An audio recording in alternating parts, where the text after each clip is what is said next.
Oh my gosh, this car is amazing. It has leather seats. It's so gorgeous and all these cool things. And I have to say, I love, love, love, love convertibles. Wow. Katie, Hey. you already have a convertible. Oh, you're right. That's true. In fact, in the spirit of full disclosure, I bought my Mazda Miata from our guest, Bob Pincus. And boy, do you ever look great in it. Oh, that is so sweet of you. So let's talk about, I mean, this is a gorgeous new car.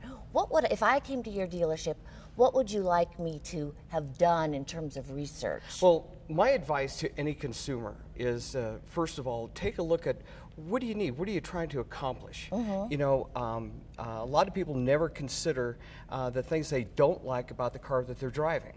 And you might need more space. You know, for instance, Katie, if you had a couple big German Shepherds, this car would probably not be your best choice. Right, nor my Miata that I have. Right. Right, I have a little baby dog, Cosette. Then that's she perfect. fits in perfectly. That is perfect. Okay, so you need to consider size and what you'll use the vehicle for. That's right. All right. And the other thing too is a lot of people have to consider, maybe take a look at your history as to how often you've been trading cars.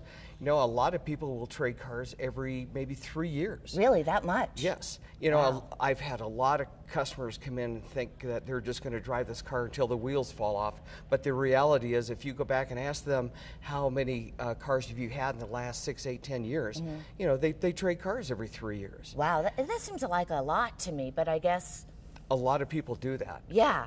In fact, statistically, you yeah, know, what's statistically? What are the statistics, in Bob? earlier years, everybody was trading cars about 32 months.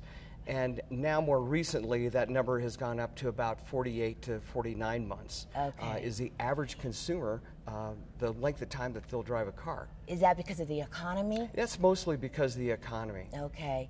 And so what are the pros of buying a new car?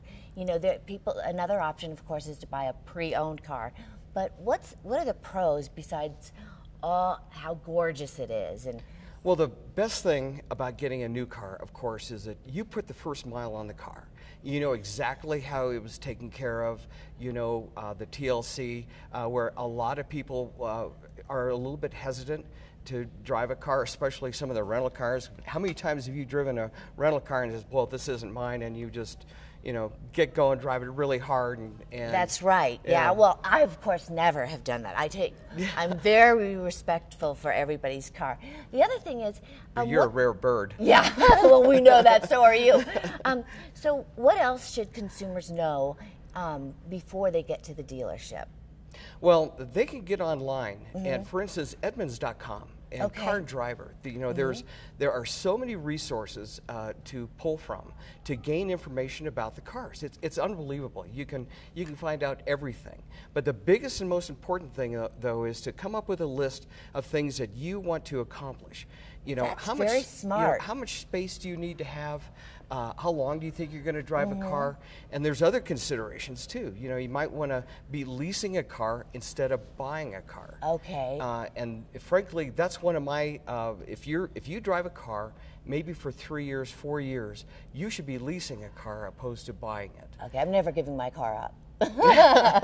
Well, there's a lot of customers that are like you that will just, you know, hang on to it for 5, 6, 7, 8 years, and no, leasing is not for that customer. Right. So you want us to do a list so that we're prepared of what I guess our price points too. What Right. we're willing to spend, basically. It's important to keep the budget in mind. You know, you've got to be able to take a look at what kind of dollars can you afford to part with, you know, to pay for your car. Now, remember, you've not only have got to pay for the car, you've got insurance considerations. Right. And then, of course, the gas and maintenance and all of exactly that. right. So that's very important. And the younger drivers, one of the really scary thing is what would happen if you came in looking at a sport car. You're going to find the insurance is going to be way more than Right. the car payment. I found that out a little bit, but it was worth it. So, Bob, I think I'm just going to test drive this car, and thanks for all that information. And you may be having me buy another car.